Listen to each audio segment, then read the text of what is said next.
first episode of this show made me cry, Rein. Can you guess what part made me cry? I don't... I feel like if I just saw... I haven't... It's been too long since I've seen it. So...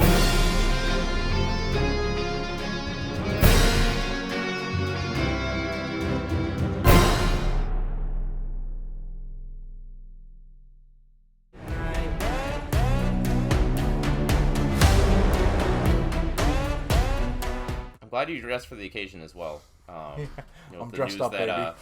With the news that Albert Pujols they've recasted what's his face. Moon Knight. Replaced him with that Albert Pujols is finally playing Moon Knight. Good. Rein opened up Twitter one day and is very confused. I think I understand what's happening. Hi. I see those two names a lot, so it makes sense. No, it's true. Welcome to a Marvel vidcast. We've attempted to do this with What If and failed. We attempted to do this with Hawkeye and failed. But after the roaring success that was the Bomb Squad reads the Book of Boba Fett, the Bomb Squad is ready to help me come up with a punny name.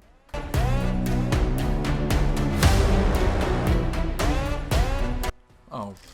We are no longer the Bomb Squad, ladies and gentlemen. We are now the Moon Squad. Works for me. And That then was it's just such a gimme. And then it's just a picture of us. Oscar Isaac's face on the bomb. Yeah. Concerned Stephen Grant freeze frame. Okay, so before we get into our thoughts on the episode overall, I just want to briefly Rein and I are both huge fans of the Moon Knight character in the comics. So we were both pretty excited when they announced the show was coming. What about you, Rein? Were you? Oh yeah, he's probably top 5 superheroes for me, so it was a big excitement for me. And then, so one of my favorite superheroes, being played by one of my favorite actors, and yeah, and so far, I mostly like the Disney Plus shows. I have mostly positive things to say about it. So I was very excited to watch this.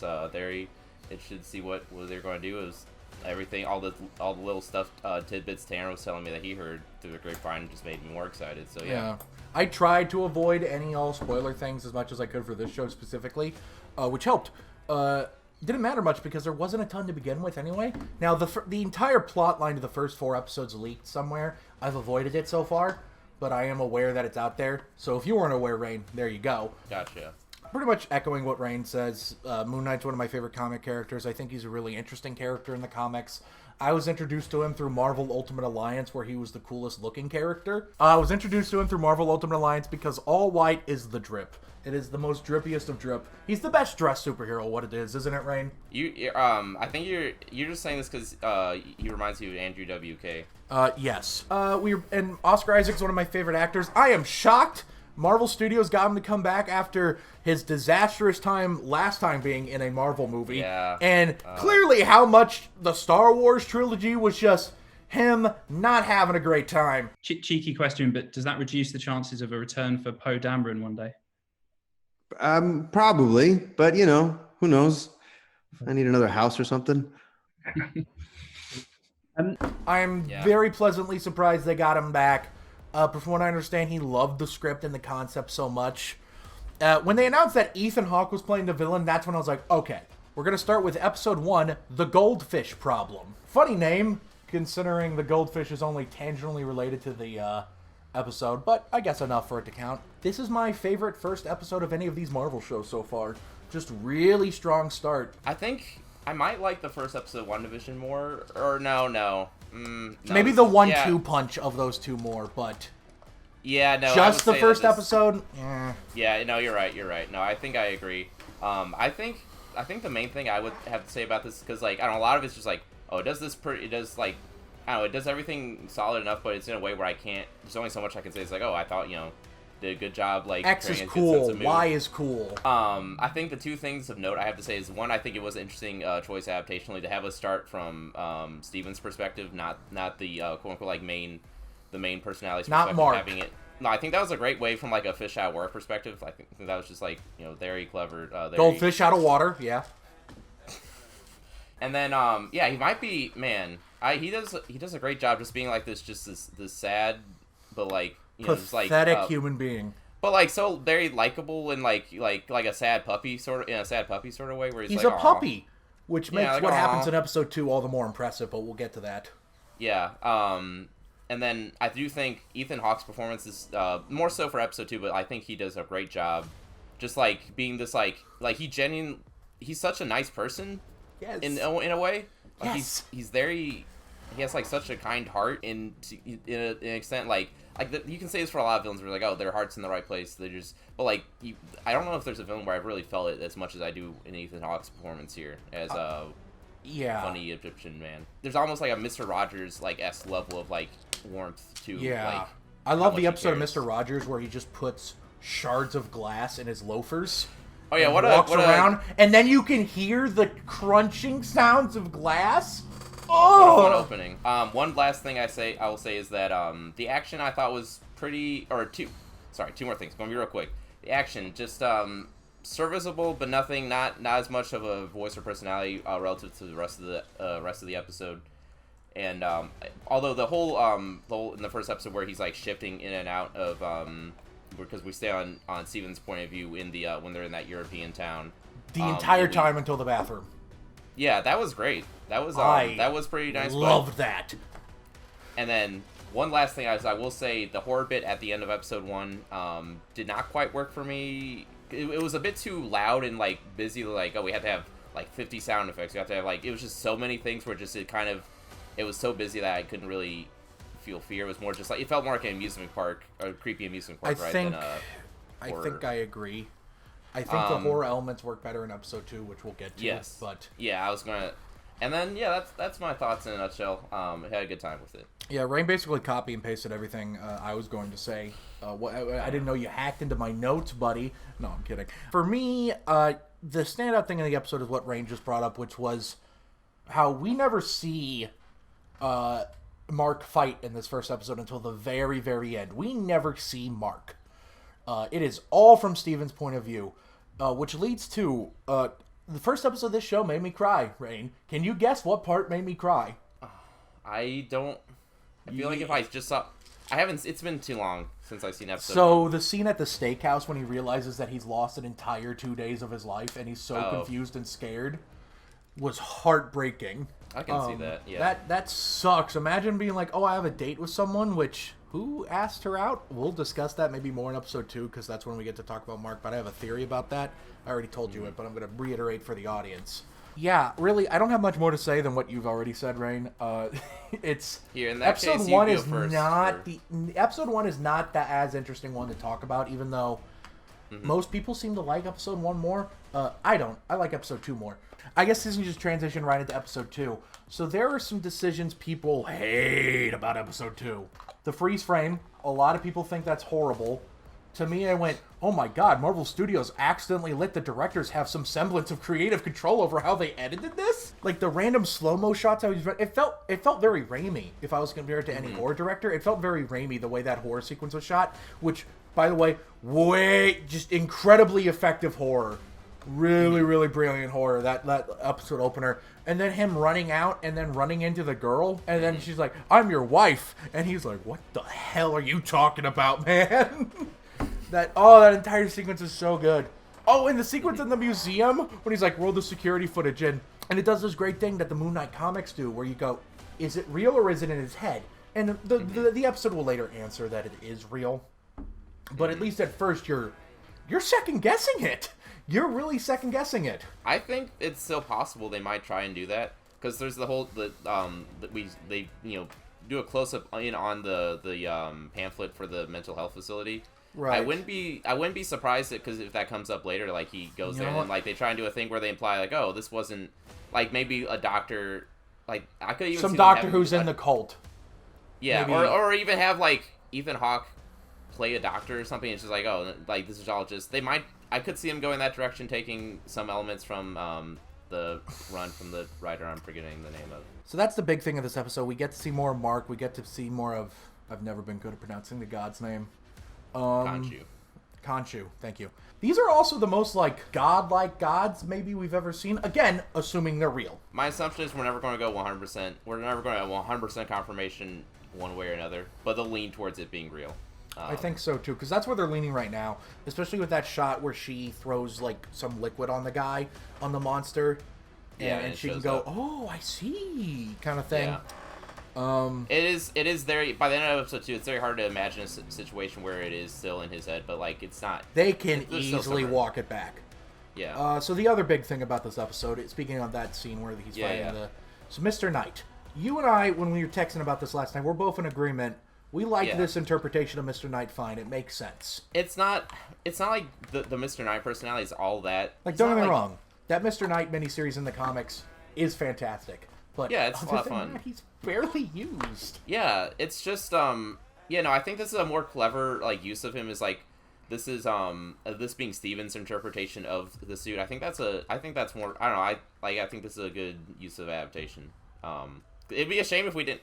It'd be a shame if we didn't, because like I could see like if they tried. He could also Mr. grow Knight, to be the Mr. Knight we know in the comics. If they tried having Mr. Knight like straight up in the comics, like where it's a separate another list of personalities, I could see it just getting muddled in the story. But like, this way we get to have the suit, but it's not. But we still get to keep the story. I don't know. I think it's a win-win. I think they're doing it smartly because even in like Moon Knight in this show is good. Mr. Knight is good. I like it. I understand the critique some people had of the humor in the episode because I think the first episode did dry humor really well. This episode was a little quippier, but I don't mind the MCU quips, and it's not overwhelming like it is in other stuff. As someone who does mind, who is kind of sick of them, I didn't have a really problem with them here. I guess I prefer, maybe because there's just so few of them, I thought it was cute when Steven was like rolling up his sleeves, like, hey, let's tussle. Like, I don't know. I love that scene, and when he actually punches him, and he goes, yeah. Wah! People were calling that crap. It feels like earned with his, like, I don't know, because he's... That's the first time he's becoming more confident in himself. Yeah, no, I got nothing against it. I will say the most, my favorite scene in this episode is probably the interaction with his wife where he's just like, he was just like devastated by the idea. Like, they just, when she's finally processing, oh no, I guess he really is a different person. I'm just like the tragedy of finding out, like, he's learning about her and he's like, oh, you seem like amazing, and then finding out, oh, how is Mark trying to divorce you and all this? You're an amazing woman. How can Mark be divorcing you? Yeah, it was a cute scene, and which leads me into something. In the first episode, you know how I mentioned there's that heartbreaking moment where Steven goes to ask who goes to that date because someone asked her out. And in episode 1, you just assume, oh, it was Mark. But now that I know that this version of Mark is married to Layla, which he has been in the comics sometimes, but I didn't know if they were going to go to that off the bat. You never know. And Mark's trying to divorce her. So clearly Mark is trying to do a thing where he keeps other people as safe as humanly possible, number 1. And number 2, he doesn't want Steven to remotely figure out something's up. It has been made very clear this episode, Mark does not want Steven to know. Yeah. So this begs the question, who asks the girl out? Which is where Moon Knight's third personality in the comics comes in, Jake Longley, who is, in the comics, more of a smooth talker relative to the other two. Maybe the smooth talking personality asked her out, and he is especially unaware of what's going on with the other two. I mean, what say you? You seem to be like, oh, that makes perfect sense when I pitched it to you last night, but... I think it would, I don't know, it does seem like as good of a way as any, because there really hasn't been, other than that, there really hasn't really been anything to really foreshadow Jake's presence yet. So I think that would be as good of a way as any to, like, for laying seeds, because again, there really isn't anything else. Because, like, my expectation is, like, by the end of the season, he's not going to, Mark isn't going to, like, really, Mark and Steven, all that, they're not going to really, like, they're not going to fully integrate or reintegrate into one personality or anything like that. I hope they don't. I don't see that happening anytime soon. Like, because it's, like, I don't know, because that's, very much, like, the character's main, core conflict. I could see him doing that, like, maybe at the end of his arc, once Oscar Isaac, he, I could see, like, maybe once he's done with the movies, then, like, his final appearance as Moon Knight, then they'll, like, wrap up his character arc where, because from what I understand, I was wanting to get into this, too, like, how they handle, DID. From what I understand, like, it is, like, it's kind of like a contentious thing, like, everything to do with DID, but, like, one of the quote-unquote, like, cures to it, or, like, is, for the personalities to, like, come together and to reintegrate as one person. At least from my reading of it. Yeah, basically, I feel like, I was trying to talk about Jake. I feel like they're either going to have Jake, if they're not, he's not going to show up this season, he has to show up, like, next season or something else. Like, they're going to have to bring him up eventually. Like, I mean, they could just not adapt him, but that would suck. It just seems like such a glaring hole. Like, He's a big part of the more than Mr. Knight is. Yeah, 100%. He's been around forever. Yeah, I guess the one other thing of note, I guess I really wanted to say about the, or two other things I wanted to say about this episode. One is, well, more just the DID in general. Is it from my understand of the thing is that it does handle it really well, except for the fact that, like, from my understanding, like, the personalities don't directly talk to each other. That is a big media thing that the personalities don't do. Usually, the fact that they're aware of each other alone is not uncommon, but not common either. I will say, this is still probably one of the best pieces of media, though. Yeah, who would expect, like, a superhero thing to be one of the more respectful pieces of media depicting DID? Like, that's, credit to them. Like, it does seem like it is. What, you didn't like Split implying that DID gives you superpowers? You thought that was insensitive? I'm curious to hear other, like, DID, like, hear, like in psychologists also, I suppose, like, what they say about it. Well, they have a DID, like a psychologist that specializes in the study of DID as a consultant on the show. And then one other thing I wanted to say, I've been watching this episode with my roommate who can speak some Mandarin. Or maybe he can speak Mandarin. And I saw a tweet about this. We were watching that scene where Ethan Hawke and some other person speak Mandarin, and he was, like, laughing, like, he could not stop laughing. He was telling me that, like, he's seen Hollywood movies where, like, they just screw up Mandarin and just say random crap. He told me, like, this is, like, by far the worst, like, case of it he's ever seen, where it's just complete gibberish. They just said, like, Chinese-sounding words, basically. Yeah, those are pretty much all my thoughts on episode 2. Excited for episodes 3 and 4? Yeah, like it is, I'm very curious to see where this goes, especially now that you told me that episode 4 is apparently everyone's favorite, and then episode 5 is even more everyone's favorite. Yeah. Do you know how many episodes it's supposed to be total? Like 8 or 9? 6. Okay. Oh, 6. Okay. Yeah, I'm very curious to see how this goes. If it keeps it up, it will probably be Loki for my favorite of these so far. Loki's still my favorite, and as of right now, it is easily outpacing Loki. And honestly, this is gonna sound funny because I'm such an MCU fanboy. The fact it feels so disconnected from the MCU so far makes it very refreshing. No, I agree. I'm glad that there's going to be they're trying out more tonal diversity with these movies. Gives me hope that Doctor Strange the movie will actually genuinely have some horror elements. That and the fact that every new piece of footage they release feels like it has Sam Raimi's fingerprints all over them. Yeah, 100%. You know what else has Sam Raimi's fingerprints all over him? Ryan, do you? His car. You! I'm sorry that Sam Raimi has his fingerprints on you. Can you give them back? But thank you for watching this vidcast. The cops are coming to arrest Rein as we speak. So Godspeed, gentlemen. If you have been watching Moon Knight, please comment below and let me know what you thought of episodes 1 and 2, and are you excited for episodes 3 and 4? Comment below and let me know. And while you're down there, hit the like button so we know how much you like us, hit the subscribe button so you know how much you love us, and hit the bell icon so I can break into your home in the middle of the night. Thank you all so very much for watching, and I will see you guys next time.